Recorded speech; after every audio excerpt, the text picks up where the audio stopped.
Time to abandon ship. Oh no! Here we go!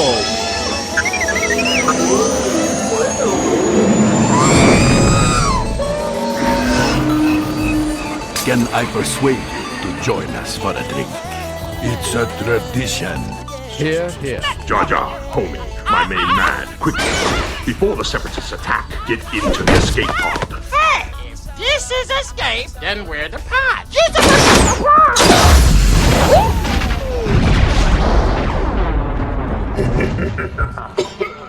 Hey, and welcome back to Star Wars Escape Pod. I'm your host, Josh, and I got my co-host for the week, Reid, right here with me in the Escape Pod. We're going to be talking all about Vader Immortal, Episode 2, which dropped on Wednesday, the 25th of September. It's 2019 right now. And we're going to be reviewing that and our experience playing the game. But we jump mid into conversation as I talk to Reid about how he started watching Star Wars and which one he began with. So what really got his fandom started here. So let's get to know Reid a bit better and then talk about Vader Immortal.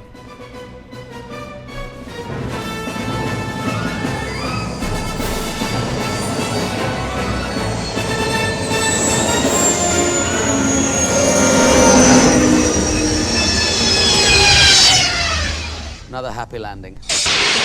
You were telling me about Star Wars, how you started. Yeah, so as I was saying, like I pretty much just grew up with the original trilogy and the Phantom Menace. Like those were like the four movies. Like I don't know a time without them or before them, really. Yeah. Right. So I've always loved it. Okay. Yeah. No, that's the same time I got started. Yeah. Constant favorite of mine, Phantom Menace. Pretty much. But yeah, which one would you say is your favorite? I think my favorite out of all of them, I think it has to be Empire Strikes Back, actually. Like, as dark a movie as that was, like, I still, like, that was one of my favorite ones to watch as a kid. Like, not that I didn't like Phantom Menace or any of the other movies, it was just, like, there was some really cool battles, like, in that one or whatever. I mean, like, the opening scene is the battle for Hoth or whatever, which was just, like, so cool to me. Yeah. So, yeah, definitely, I think Empire Strikes Back for sure. Yeah. Oh, yeah, great. Okay, mine is Revenge of the Sith, if I didn't tell you that. Oh, before. yeah, right on. Yeah, something about, like, just the end. It was actually the only one I saw in the theater. Oh, okay. Yeah, I guess I was just too young at the time when Attack of the Clones and Phantom Menace came out that like I was of the age that I could have gone, but I just wasn't taken. So, you know, and I was like 7 and 4 kind of thing. So, like, you know, Phantom Menace was probably too young to go see, but Attack of the Clones I could have seen Attack of the Clones, but no, my parents didn't take me to see it. Yeah, same thing for me. Like, I think I was just too young for Phantom Menace, and then Attack of the Clones, I could have seen it, but I just didn't end up doing it, and saw it on good old rental VHS tape, which was still great. So good. And then Revenge of the Sith, I think, was my first theater exposure. experience. Yeah, and it was. I mean, like, it didn't disappoint. Yeah. Oh yeah, good. absolutely. Yeah. Oh yeah, that for me remains. I think that's why I think back of it so fondly, just because, you know, I went and saw it weeks after it came out because a while it was a matter of convincing my parents to actually go take me in the first place, because one look at the trailer of like Anakin's evil eyes and it was kind of a no-go for me, like right off the bat. I was so excited. I was so sad though. Oh yeah, like until you know, came out, and then weeks later I was like, okay, you have to take me. I was like putting up a huge fit about it, and then eventually they took me. So anyway, what were you saying? I was gonna say, like, yeah, like the whole movie is like, you might not really like think about it, but the whole movie, like the end kind of plot premise is that like it's a genocide of the Jedi. Like, absolutely, Jedi. So it's not a light-hearted family movie. No. I mean, like, my family was hilarious because, like, I think my brother and I, when we were little, we just loved Star Wars so much that it just wasn't even like a big deal. Like, we went and saw that movie with our dad. Like, it wasn't like early on in its release, it was like way later, so we could, you know, go to the cheap showing and stuff, but it was we pretty pumped for that one for sure. Yeah. Oh, absolutely. Yeah. All right. Well, cool. Thank you for coming back on the Escape Pod. Happy to, man. For those of you listening, this is Reid. We're happy to have him back, and I'm your host Josh again, and we just played Vader Immortal Episode 2. Yeah, dude, Episode 2. Yeah, that was awesome. That was so Yeah. awesome. Yeah, like literally no other. We don't need any other words. It was just so awesome. I just like I missed the amount of lightsaber combat. I think that you like that first time that you hold a lightsaber, it's something special, and then in this game, like it's really focused on the Force, Yes. and when you kind of reach out and grab stuff and pull stuff and push stuff, it's like it's not really the same sense of magic. No, yeah. Because a lot in VR already does that. Like a lot of VR games already have that telekinetic ability to them, whether it's grabbing stuff that's not close to you, whatever. So it didn't feel as good, but like it did feel good when you could literally feel the Force like vibrating like in your hand, like as you reached out. It wasn't like, even though it was like a pretty like simple experience almost, like it still didn't disappoint like in terms of immersion. Like I was like so into it when I was controlling the Force. I was like, oh, can I do this? Can I do that? Yeah. Like feel this out kind of thing. Like it was awesome. Yeah. No, it was good. So it picks up right when the first one starts off. It plays actually an audio recap. So like it's like dark and everything, and you hear like lines of Vader and that lore master and the droid, and like you just kind of hear the highlights of like big things from the first episode. Yeah. And then it starts you off in the black room where you just finished killing all those droids, and Vader standing like activates his lightsaber, repeats the same line he said about in your face. And like in this time he appeared closer and a little more clear. Like when the last episode ended, I couldn't really see too much other than Vader, and it wasn't as well. Yeah, he was a lot farther away, I think, last time, and he kind of like faded out a lot faster. Whereas this time, you're following him, so you're like right there with him. Yeah, exactly. So it starts you off closer to him, and then now you're able to follow him through those doors, and he takes you into a room where there's like this massive statue of Lady Korvax that's like kind of broken and pieces on the ground and stuff like that, and like it was actually cool for me to see Vader use the Force and like take all these pieces and like build the statue back together again. Yeah, that's than so it cool. was to use it myself. Yeah, it's like he's like, here, I'm gonna rebuild this like intricately like destroyed statue or whatever that's been lying around for like centuries, and I don't actually know what could look like. Yeah. And then he's like, here, you're gonna put a rock in a hole. Yeah, exactly. Like it's just like, I don't know. He's like, okay. So, what does he do again? Oh, he crumbles the statue. Yeah, he destroys it, builds it, and then destroys it, and then he gets you to like put another box in another hole with another crystal sticking out of it. There's a lot of boxes with crystals in this game. Yeah, they really like the crystals and the Rubik's Cube boxes. They really like their crystals and Rubik's Cubes, that's for sure. So like there's two pillars that stand on either side, and then you have to like force pull and push them into the holes like keys. Yep. This big generator thing comes down from the ceiling, and it's kind of cool to look at. Dude. A lightning going on everywhere. Yeah, what'd you think of that?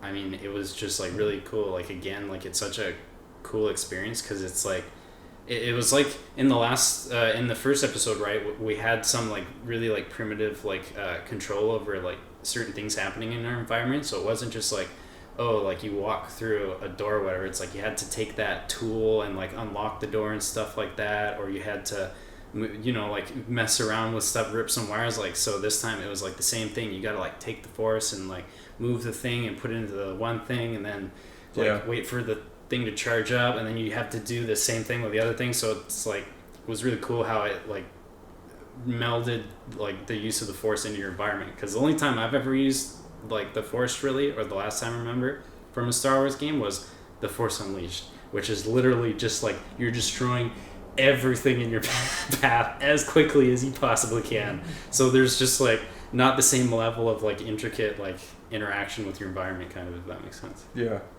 it's really hands-on. Yeah, literally. It's like big flashing white light kind Yes. of thing after this generator goes, and then the doors just open up. So it's a fancy way of opening up another set of doors. Yep. And were you able to tell when you walked through those doors on the ceiling there was that skeleton creature? There was like a big skeleton of some creature thing that I was looking at. I don't know if you noticed when you were watching me play it, but yeah, I couldn't really tell what it was, but it was something. Anyway, I was trying to figure it out for this. And then I was more distracted by the awe-inspiring power of Darth Vader leading me into the abyss. It's like when you see him walking around, you almost just want to stare at him and not like the surroundings. But then, but yeah, it was funny because like you're watching like Darth Vader's like menacing figure. And then there's like little bits of detail in the environment you're trying to catch, because like throughout like this whole episode, right, and even in the last episode, they kind of like there's little bits here and there of like lore and backstory even, and so I'm just like, oh whoa, like what are those carvings? What is this like architecture and stuff like that? And engravings on the wall, paintings on the wall, stuff like that. Yeah. So you learn a bit more about the Force in this little room that he takes you to, where he throws some rocks at you, and they come so close to your face, like.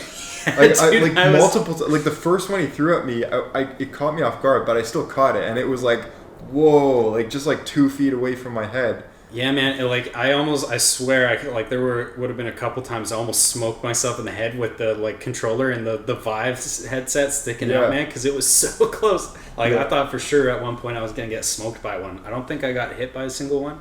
No, I didn't. Yeah. No, yeah. But it was so close. Yeah, it was kind of scary. Like actually, that's one thing to mention about this entire experience compared to the first one. Yeah. Is that it was kind of jumpy at times. Like, you watched me play after I did, so like I think you kind of expected what was coming, but I'd only watched the teaser trailer, so I kind of was aware of like things that were in it, but I didn't know when they would happen or where. And then when these things start happening, like boulders being chucked at your face, like it's just like, oh my goodness, like, dude, like it happens so fast, it just throws you right into it, man. Because like in the first episode too, right? Like it kind of slowly transitions you into the underworld, whereas like you're in the underworld, and like it is like just throwing everything right at you. Yeah. Yeah, absolutely. And that's one thing. Like, that's right. Actually, we start in the underworld, in that castle that we kind of journeyed to last time. Yeah. Underneath Vader's castle in that mountain. Mm-hmm. But this game takes you deeper and deeper and deeper into that castle, which is really cool because the next door that you go through.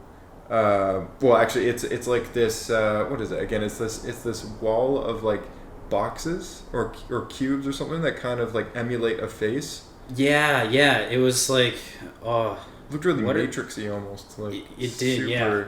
It was a very it was cool because it's like you're so accustomed like into Star Wars, like seeing like the holograms and stuff like that. So it's cool to see like a really like almost retro but still high tech form of like technology. I mean, we kind of see that throughout the whole episode because we're like in these ancient ruins, but they still have all this like crazy like comparatively advanced technology and stuff like that. It's like an era of time where technology was built similar to like what we see, what we're familiar with in Star Wars, but it was like thousands of years old. It's not it's kind of hard to describe. Yeah, it's not really got. It almost, what it reminds me of too is what are those like metal things that you can like press your hand or face into and then they like morph? It's like all these like needles and stuff like that. Yeah, it was totally like that. It was so much like that. Yeah. It was so cool though because it's like right in your right in your face, and you're just like, what is this? Like, and they look like they're made out of like some polished obsidian or something, and they're able to refract colors. So as she's talking, you're able to see. On the face that's talking out of these cubes, like the size of a wall, you're able to see what she's talking about. So you see kind of in pixelated form, different things like you see the bright star, and then you see that egg thing that was, what did she explain it was for? Some sort of housing for something. I think so. I'm assuming it was important. Yeah. I didn't remember. Not that I remember. But there's a bit of an explanation for like about the bright star and everything. Nothing that is super in depth compared to what we got in the first game. But eventually when she stops talking, the wall opens up and then it becomes a tunnel that you and Vader walk down, and you enter a third room. which you have to use the Force to kill these little dragon things. Yeah, dude. What did little Vader call them? lava spitters or something? Like, they're these little... Lava imps? Or something like that. I can't believe I forgot now. It was like a funny, like, cool, funny name. Lava... Yeah, I don't know. Yeah, let me just look it up here. But yeah, when I started force pulling these little things, like, you know, to and fro, like there was quite a few of them where I pulled and they went directly through my face. Like just like yeah, I saw that. Yeah, that they didn't hilarious. blow up. They just flew through the camera that was my goggles, and that was like, Yeah. whoa, like Yeah. what the heck? Like it's just very dude. like in my face. That's the whole thing. This whole episode was very in my face. Oh, dude, Yeah. 100%, yeah. Yeah. It was fun, though, because I know, like, you know, I watched you go through it before I went through it, and so I was just kind of like, I was like, hey, what ways can I, like, toy around with this? Like, what are the limitations of this force mechanic or whatever? Yeah. And it was awesome, because you can, like I figured out you can, like, force throw them against each other, so I was getting, like, double kills and stuff like that. Yeah. So I remember that segment. I think I went through that way faster than you did, because you were doing it, like, one you at did a the time. whole thing, like, you know, 20% faster than I did because I couldn't find the name of those things, but because you watched me do it first and then you took a swing at it. But yeah, I learned a few things from that because I didn't know you could take one in each hand and then slam them against each other. Yeah, dude, that was hilarious. I had no idea that would work. I was like, oh, it's probably not going to. But then it worked. I was like, oh, what? Like, I just held them up in front of me. I was like, this is so It has cool. a really good auto-targeting system because... It did, yeah. Yeah, because it knows that they're in two different areas in space, but you have control of each of them, and it knows the gesture of bringing your hands together. It assumes that you want to slam those two guys against each other. So, yeah, I was surprised how well, like... I mean, there was still, like, you know, certain ranges of motion that were a little finicky, but I was still surprised how well, like, it incorporated your range of motion into, like translating it into what you wanted. Because I was like, man, yeah, that thing knew exactly what I wanted to do when I threw that one lava thing against the other one. Yeah. It was awesome. They look kind of strange. They didn't look like anything. What's that orange dragon thing from Pokemon? They look like mini versions of that almost. Yeah, like just bright little orange, like a little Charizard or something. Yeah, I don't or whatever those are. It was something like that. Yeah, and none of them actually got a hit on either of us, but I noticed one of them almost got a hit on me. It was kind of getting ready to spit fire or something, and it was like getting hotter, and it was flapping its wings, and it was glowing red. Yeah. And then I killed it. But. Oh yeah, dude, those things were so slow compared to the rocks Vader was whipping at our freaking face, dude. We were like at a level of preparedness above what those imps were. We were not having any of that stuff coming our way. Yeah, props to Vader for being a good teacher. Right? A little savage, but a good teacher. And he has you open another key. Another Rubik's Cube key or crystal key thing. Another box with a crystal jutting out of it that you have to shove in a hole. Yep. And then that's... What does that do again? It rotates, or the platform like shifts or rotates and stuff like that, that's right? right. Yeah, the ground starts to... the whole ground that you're on starts to like crumble down, and he prevents you from falling at first. And then the ceiling gets like blown open, and a Rancor pops out. I was like, what? A Rancor? Yeah. And then Vader lets go of you and activates his lightsaber and starts fighting this Rancor, but then you just fall into the depths of darkness and down below, and then the whole thing goes black. Yeah. And then you wake up, and that guy that sounded like Snoke, which is now definitely not Snoke. Yes. Is standing next to you, explaining that you guys don't have a lot of time. Vader's gonna do all these terrible, horrible things. Yeah, he's gonna rule the try galaxy and do all these terrible things. Yeah, you get another one of those cool like 3D painting things. Yeah, that same art style we saw when they did like the history of Mustafar or whatever, right? Yeah, it was so. Yeah, it was. That was cool. Really good, and like awesome. it was short, but it was like really again in your face. Like they I don't know. It was just a lot more immersive than the last one was. Oh yeah, it was kind a of lot more scary. in your face because like a lot of it was, I think, because like it was featuring specifically Darth Vader, and so they had this they did this really cool like artistic interpretation of his helmet where it was like this like kind of like almost melted a bit, and then the bottom's like cut off and it's almost like fangs or like whatever. That helmet is just like right in your face, kind of like it was really cool. Yeah, but it made Vader out to be a lot more evil than I think we get to see him be. You know, it like through the films, even through the games. I know he's a villain, but you never really get to see him like personally be responsible for the destruction of planets across the galaxy kind of thing. But this like painting kind of depicted him, if he controls the Bright Star, that many planets across the galaxy would be wiped out. I think they said like multiple galaxies would be like destroyed or something. I was like, whoa, that's heavy. Because I was like, Vader, my dude, I thought you were just upset about the whole life and death thing. I didn't know you were. Yeah, it really goes beyond the whole controlling life and death when it starts talking about him also taking this power and using it as a weapon as well. Yeah, I never knew he was like. I mean, like he obviously like from Revenge of the Sith, we knew he attained ambition because after he kind of turned to the dark side, he's like, my new empire, blah blah blah, right? But like in episode 1, like when we saw him, like the focus was just the whole life and death thing because of being immortal, and losing Padme and stuff like that. You know what confused me though is, so if this guy ain't Snoke, what was he doing talking to Vader when he was I don't know how Vader found him. I don't know if it had something to do with the sword that they recovered from Secrets of the Empire. If anyone's played Hyper Reality Experience down at the Void, there was a little Easter egg for this sword that made an appearance in the History of Mustafar 3D painting lesson that we got from that priestess. But it looked as if maybe this series takes place after that. Yeah. And perhaps he got in touch with this mysterious cloaked figure because of this sword. I don't know. I'm just taking a wild guess here. Oh, no, yeah, totally. But it appears, later on, it appears as if this ghost thing, well, he's like a ghost thing. He's not just a cloaked figure. And the way that he disappeared, when we saw him disappear out of that room that he was speaking to him with the, the rock that showed Padme in there, now I get it. It's not a hologram. It's not a guy that's like alive. He's like in this between life and death sort of state. Yeah.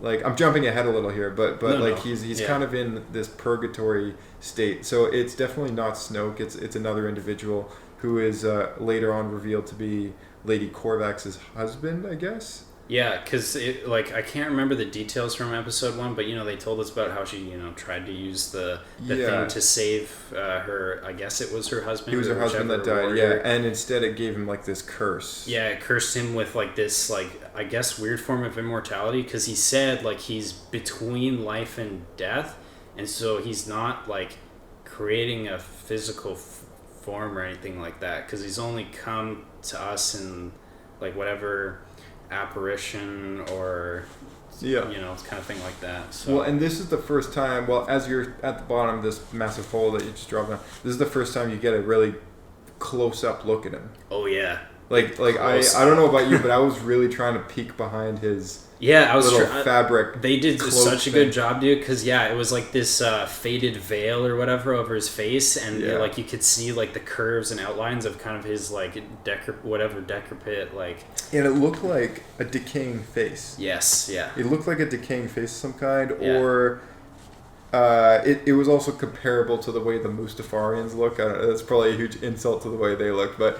Like brownish, decaying-looking skin. I mean, I probably wouldn't look too great if I'd been like building a civilization under like a molten, rocky, like desolate planet, like charred with smoke and stuff. But, So he has a word with you, and then you have that really frightening moment where you realize that the Rancor has been tossed down this hole, and it is like hanging upside down in front of you, and the face is like. Yeah, dude. He just like kind of like is offhandedly like, oh yeah, I like suspended time, and there's a Rancor in front of me. That's like like parts of it are still moving. I was like, whoa, dude, like let me. Yeah, it's like waking up here. and you're like, how do I get out of here? I was like, yeah, dude, I was literally like spinning around, like, get me out of here. What the fudge? Well, and on the Vive controllers as well. Like it's you know it's hard to turn around sometimes with the quick move left and right toggles.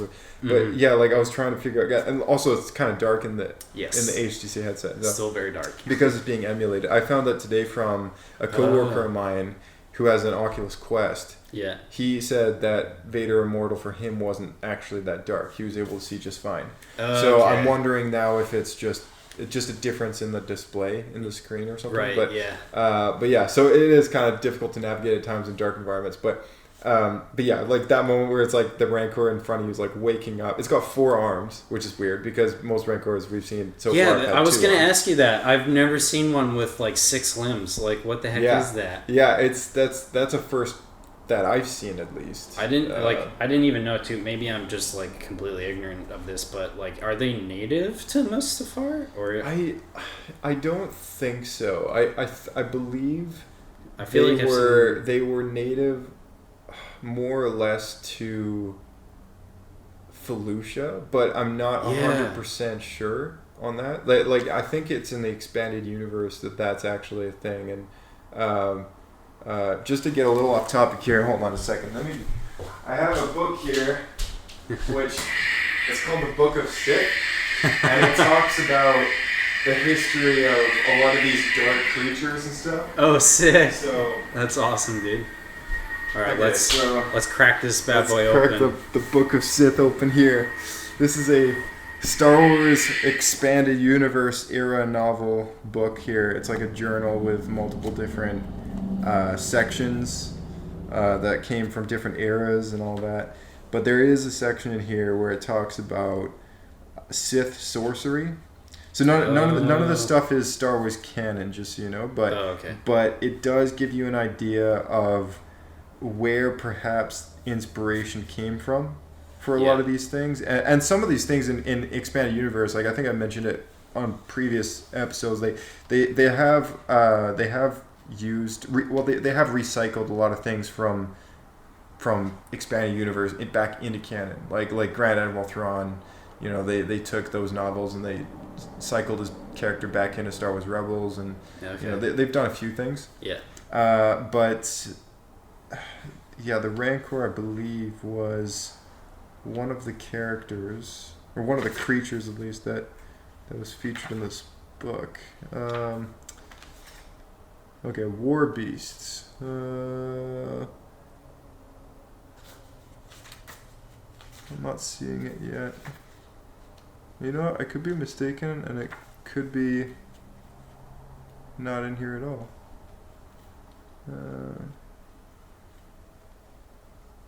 You know what? Oh, maybe it's not in here. I was almost positive it was in here. That's too bad. Okay, well, anyway, so there's a 4-armed Rancor that's coming after you now, and you have to climb up a bunch of pipes and everything. So you narrowly escape. Well, you do get a hit. That's the one thing about this one that compared to the last one, there's multiple times where inevitably you just take damage. Yes. So like it scratches you bad, and then you end up in that little.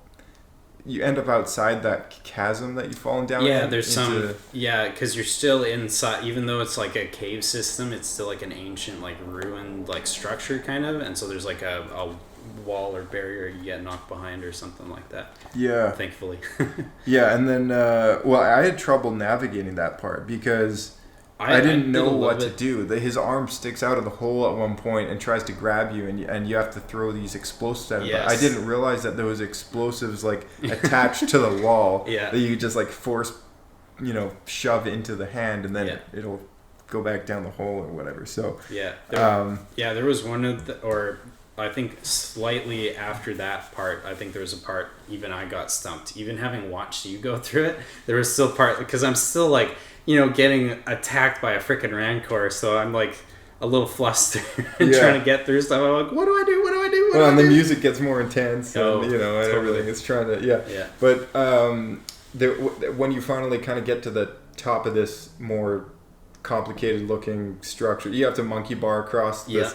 At one point, and pull yourself up onto this ledge, and then this Rancor you see across the chasm your droid E3 whatever. Well, Yes, what's his name? Or E3 or I forget her name again. Her, yeah, I don't EO-E3 or something like that. And the lore master who's back now, who I guess didn't die from the first one. I was thought he like, died, bro, but- where'd you go? You you gave your life for us. What's going on? Like Yeah. I kind of like it's funny because like I guess you find out later a bit more obviously, but I started suspecting him a little bit at that point. Yeah. I was like, what's up with this dude? Where'd you come from? Yeah, I only actually at first it didn't even like faze me. I was like, oh, he's just back. Like I guess he got away from the Imperial troopers that he took care of last time when he sent us down the elevator.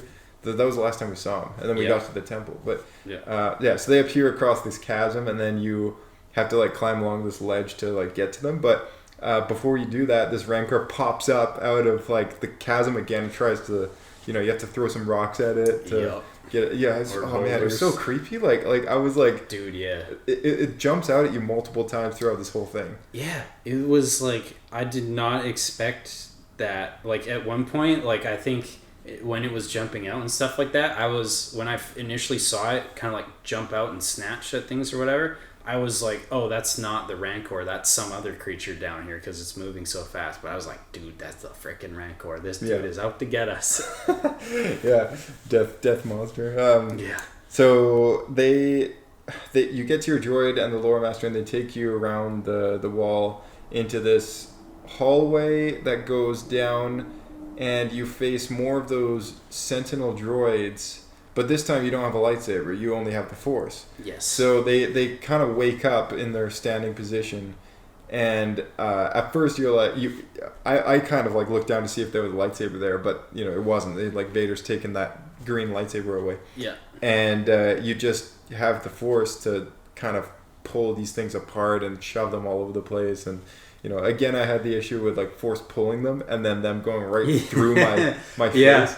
Yeah. So I did that a few times, but I noticed you took care of them pretty well. Like you did pretty well on that. Oh yeah, I mean, I did most of the same stuff you did. I don't think I pulled anyone like right through me or whatever, but like at one point like I was getting confident enough that I started like kind of messing around a little bit and see what I could get away with, and that was when I think I've discovered I could pick up two at the same time. Yeah. And I literally just was like, oh, look at these guys, and I tried to like bang them together or like throw them together or something like that. Like it was fun. Yeah, you blew through that hallway so quick. Yeah.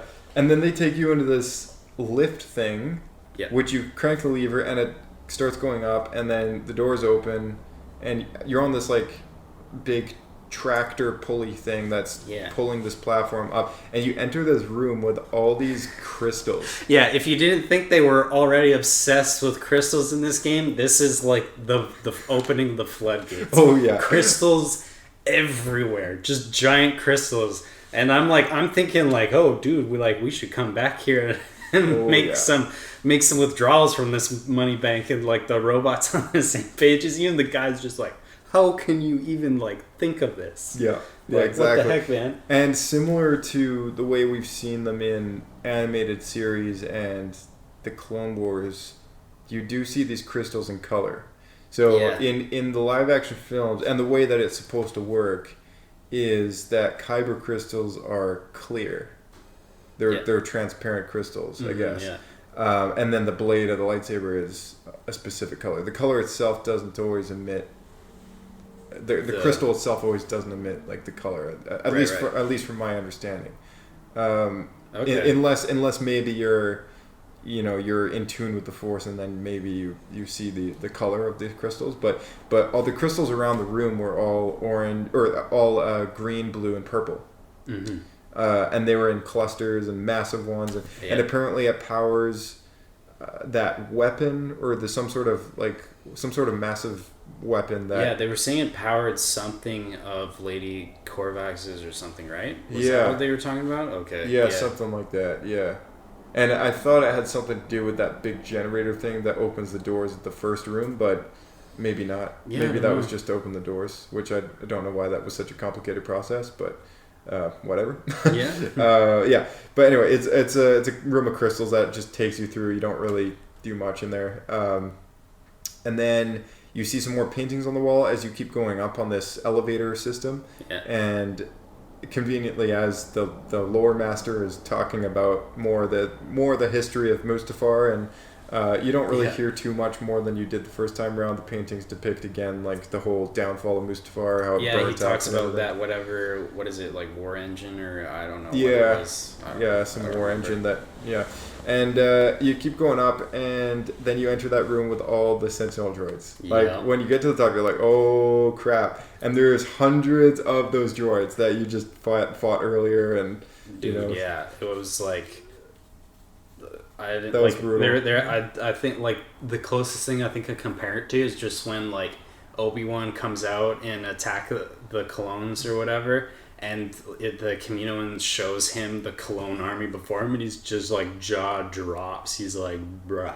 Yeah, well, even when you watch the movie, you're like, whoa, like yeah, that's a dude, lot like of it's clones. crazy. And there's a lot of robots. Yeah, and they're all inactive, so they're not going to attack you. But Yes, it's just kind of there's a Thankfully. moment where you just kind of sit and stare and just be like, "Whoa, my goodness!" Okay, I was and like, dude, do I need my lightsaber? What's gonna happen right now?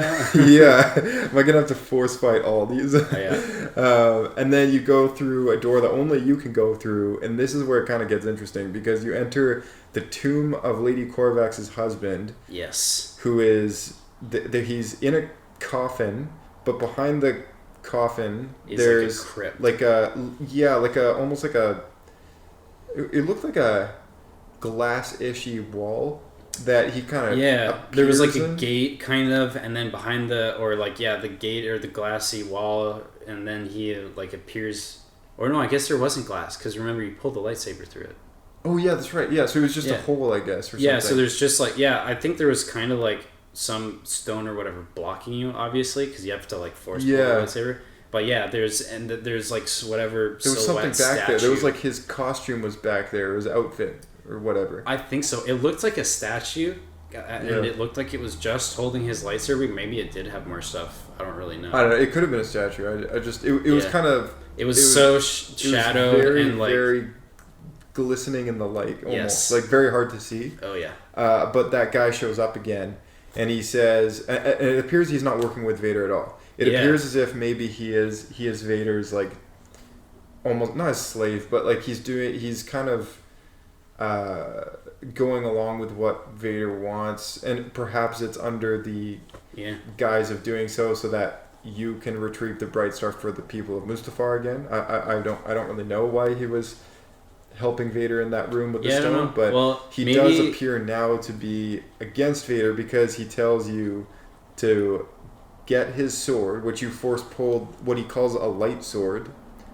from the statue, which you get now a light sword, which looks very reminiscent of Kylo Ren's crossguard saber, except the crossguard isn't a blade; it's like a metal, like hilt. Mm-hmm. So it's a big hilt, and then the lightsaber almost takes a sec to turn on. It like kind of fizzles into. It's that cool kind of like, it's still like Star Wars technology, but you can tell it's kind of, they did a good job portraying it from like a clearly more ancient like era of still like early, because it like fizzles and crackles a little bit and stuff like that, and it's not quite like, it doesn't have quite the same level of like ripple that Kylo Ren does or whatever, but it's fizzling, crackling, it has that sound, kind of a crackling to it. And the hilt is really like old, and it's got the guard on it, like you were saying, like the it's got cross a crazy design to it too, which ends up being significant in a moment, but it was like I thought it kind of looked cool, and it's a blue blade. It's a blue blade. Yes, worth noting, but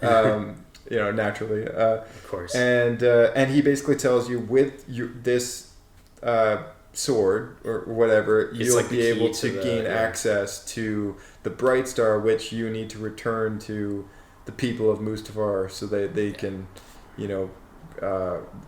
I guess fix their planet or something like that. So, or restore freedom to the people of Mustafar. Mm-hmm, So, this sword he's given you is now, it appears as if he's helping you to try and work against Vader.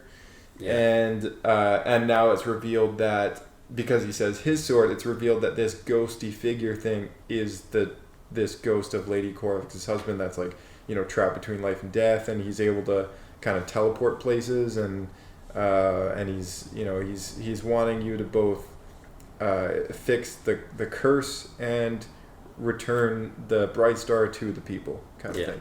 So with your new sword, you kind of go to the middle of, or where do you go from there? Was it literally? I think right to the bright star, don't we?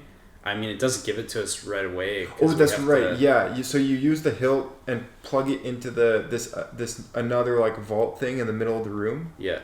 And it takes you to. Was there a fight at that point? Oh, wait a minute. Remember. No. Because it's like an elevator. Yeah, it's like an elevator. Yeah. So did we fight? I think we fought. Yeah, we fought. So like you go into the room, and then there's the whatever like mound, like stone mound in the middle. And then it like disappears. You fight a bunch of guys, more of the robots. This time though, like I think a few of the robots, I don't think you could force grab them. I think they were like a different enemy type or whatever. And it would throw like 3 of them at you at once or whatever. So that was cool because like you could block with your sword and then like use one with. At one point I was like, all right, force this guy, like crush him, block this guy, throw the guy at the other dude. Like it was fun, like what you were able to do. And then after you do that, the mound comes back up, and then it elevators up or down, I don't remember, and then that's when you meet up with the robot and the lore master. Yep. And, you use your lightsaber hilt as a key to unlock this vault thing, and then the bright star's inside, which appears to be it almost looked like glass. Yeah. And it kind of had that resonating sound because it's filled with energy, I guess. So the shape that they depict it as in the first episode and throughout the past 2 episodes, like I always thought that it might be some fireball or something like that. Yeah, but I it just kind of physically was this twisted, this shape. orange thing. This looked like a shrimp or something like that. Yeah, I think I kind of noticed at one point too, like that. The lady, whatever queen leader that they have or whatever for the Mustafar, the priestess or whatever, the Mustafarans, literally on top of her head is a little like thing that's that exact same shape. It's like an emulation of that object. Oh, really? Yeah, I think so. Maybe the priestess with the glowing staff? Maybe it was at the top of the staff. I don't know. There was something on her head or on the top of the staff. Oh, I didn't know that was that same shape. Huh. All right. Maybe, so you kind of you have this. Oh, it's like this moment of completion where it's like, okay, I got the bright star. Now we have to get out of here. The lore master is like obsessed with this bright star. He's like, let me look at it, and then he picks it up and takes it out the door, and you follow him out the door, and then he kind of like turns his back on you and says, "I'm sorry," and turns out, "Oh, bro, like you know it's coming, 100%." Well, when he showed up earlier, you mentioned that you got suspicious. Yeah, I was kind of suspicious because I was like, "How the fudge this dude back?" Because I mean, like we struggled to escape and to, like get through that entire complex and down to the underground area. I was like, "How did this dude get here?" But even then. Like, I kind of, like, when I watched you the first time, like, even though I was kind of suspicious when he first showed up, I kind of, like, started to cut him a little slack. I was like, okay, because he was so convincing as, like, oh, like, this is going to be so great. Like, we're going to save our people or whatever. Like, this, we need to stop Vader and, like, the enemy and blah, blah, blah. And then he just kind of... Totally turns you back on it, yeah. He's like, I promise it's going to be fine. Vader's going to leave us alone. I was like, bruh. That doesn't work that way. Well, he doesn't. He pops around the corner. At this point, you're back in the room with all those droids again. Yes, the droid arm. And Vader pops around the corner, and the lore master, before he can really get a word in, Vader takes the bright star from him, and then totally force shoves him out of the way. Yeah, and I think the robot goes with him. And the robot goes with him, and then he does the same to you. He picks you up, and you kind of float and your vision starts to disappear. Like you're he's kind like of losing. I guess he's force choking you or whatever. Yeah. And then he throws you, and you kind of you get the sense that you've like tumbled down another hole of some kind, and you end up in this pit similar to Luke Skywalker in Return of the Jedi, where you look around and there's just bones around you. Yeah. And I had this moment of being like, oh no, like I know where I am. And then sure enough, the Rancor, but it surprised me still when it popped out. It just surprises you again. Yeah, dude, because it like whipped in there and because it snatched the lore master up or whatever. Yeah. Just as the lore master is about to say, I was wrong.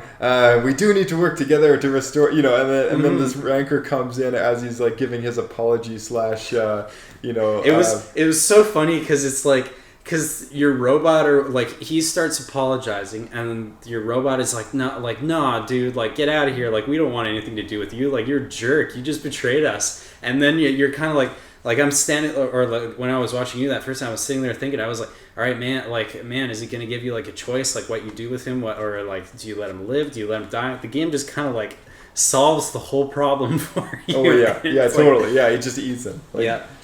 But does he eat him, or does he stomp him on the? Does he grab him and throw him down or something? I think he gets eaten. Oh, okay, all right.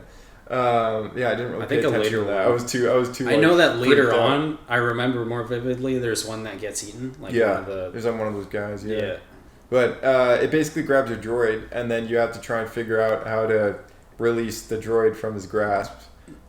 Which took me forever to try and figure that out. I didn't realize you have to climb up a little rock wall. I did Yeah, I was watching you do it, and I was trying to figure out too. I was like, what is he supposed to do? Because it was a little finicky to get up there. Because unless you reach out, which is kind of hard to do. I thought there would be a boulder that I could just toss at him like before, but there wasn't. Yeah. So I was like, what do I do? Dude, I was like, when you were first up there, I was like, oh, there must be a boulder around. Because you're standing in the middle of a giant cave. I was like, there's got to be a rock.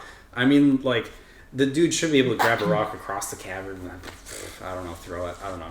But but no, it was much more of a struggle. I think that took me 5 minutes to figure out while this droid was suffering. I think that was the biggest time difference between your playthrough and mine, because I already watched you suffer through trying to figure out. The game has started giving you hints actually. Yeah, it did. Eventually, it was grab, and I was watching. I was thinking, I was like, what is he supposed to grab? Yeah, there was arrows pointing towards nothing, and then I figured out. And then they were big blue arrows. They're go this way and grab this, and it's You know what it should have done is because it kind of breaks immersion when it starts to show you the buttons you need to press or whatever. But if it's doing that anyways, it should have just lit up the thing I was supposed to grab, because there was arrows that said grab and then pointed towards that wall, but that there was nothing on that wall to grab, and I was like, what do I grab? I was trying to grab at that point. Exactly, yeah. I was confused because I was like, is it expecting us to grab climb like we did in the last game? Because up until that point we didn't really have too many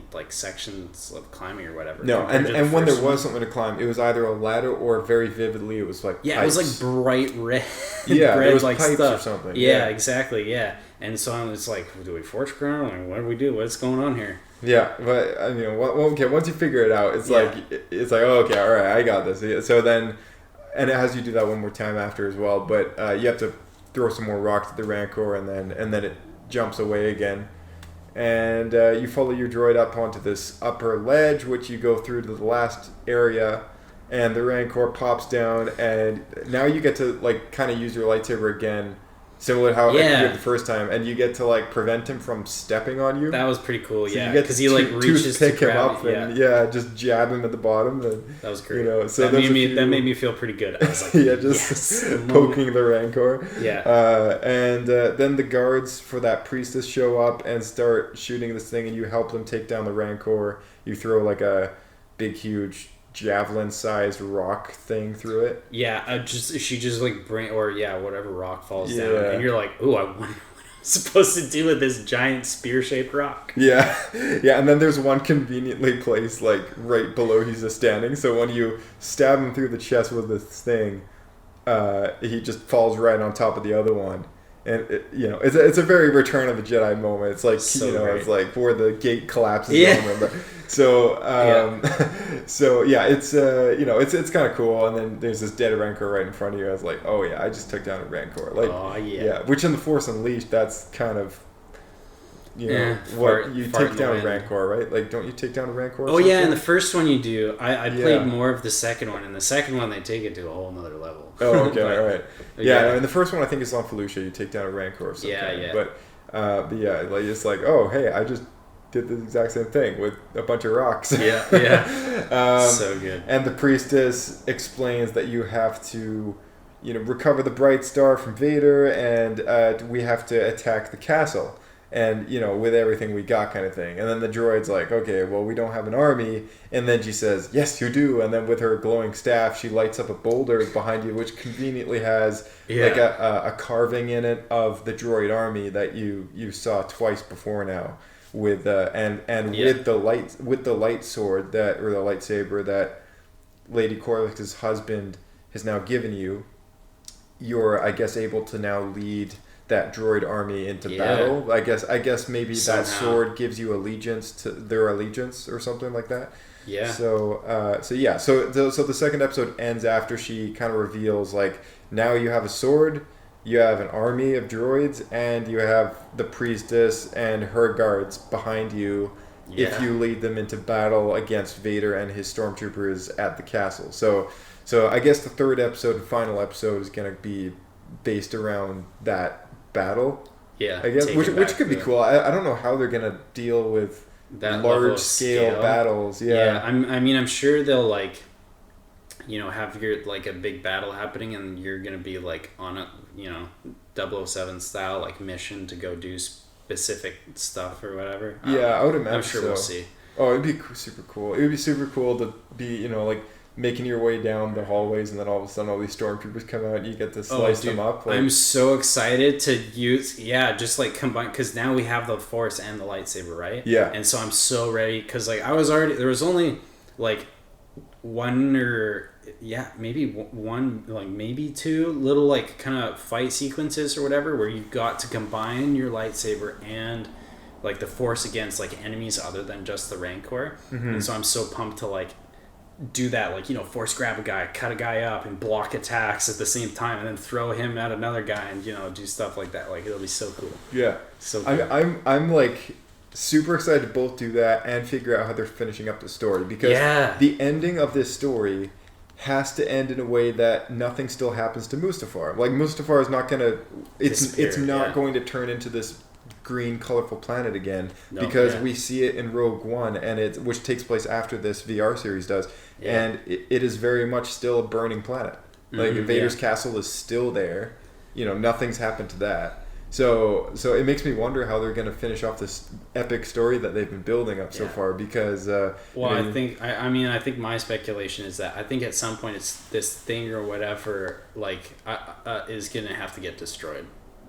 The Bright Star. Yeah. Because I don't remember if the the ghost of Lady Korvax'S husband or whatever, I can't remember if he said to destroy it, or didn't he say to just give it to the Mustafarians? He said, something? You have to give it back to the people. And so I don't know if that's their intention to destroy it or not or whatever, but I mean, like, they built up so heavily how, like, like, this is like, whatever civilizations or other things have tried to, like, take this from us and blah blah blah, and, like, laid waste to this planet, like, in their effort to defend themselves, and Vader's trying to get it, and we need to make sure he never does.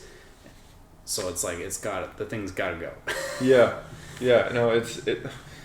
Both that, and then there's that rock with, like, the pictures of Padme that we saw in the first episode. It makes me wonder what's going to happen with that. And then there's that egg thing that had the it was in the same room, I think, as that glowing rock. Was it like locking something or something? I can't remember what it was doing. Yeah, it was just this glowing kind of golden looking. Yeah. It reminded me of the Goblet of Fire from Harry Potter. It reminded me of a giant golden egg. But in the middle, there was that circular glowing part with the indent and a couple. It was like a cross-shaped indent around it, like grooves or whatever around it. I don't know, it looked kind of fancy, but and they mentioned in this episode what that's for. But I honestly can't remember what they revealed about that, which is I should have remembered that. But it was they'll talk about it in the next one for sure. Awesome. But it's gonna wrap up with the third episode, and I'm looking forward to it. So I'm pretty pumped, man. It'll be fun. Yeah. Well, thanks for coming over and playing this with me and talking all about it. And happy to, man. It was a blast. Awesome. All right. Well, thanks so much, Reid, for coming back and reviewing Vader Immortal Episode 2 with me. That was such a blast to play around with and just check out what extra lore that they've added to the series and to the canon in general, because let's not forget that these stories are canon, in fact. So it's been really awesome to check that stuff out. So yeah, once again, thank you all for listening, and may the Force be with you. I'm your host, Josh, and you are listening to Star Wars Escape Pod. It's like S-O-L-O-S-O-L-O.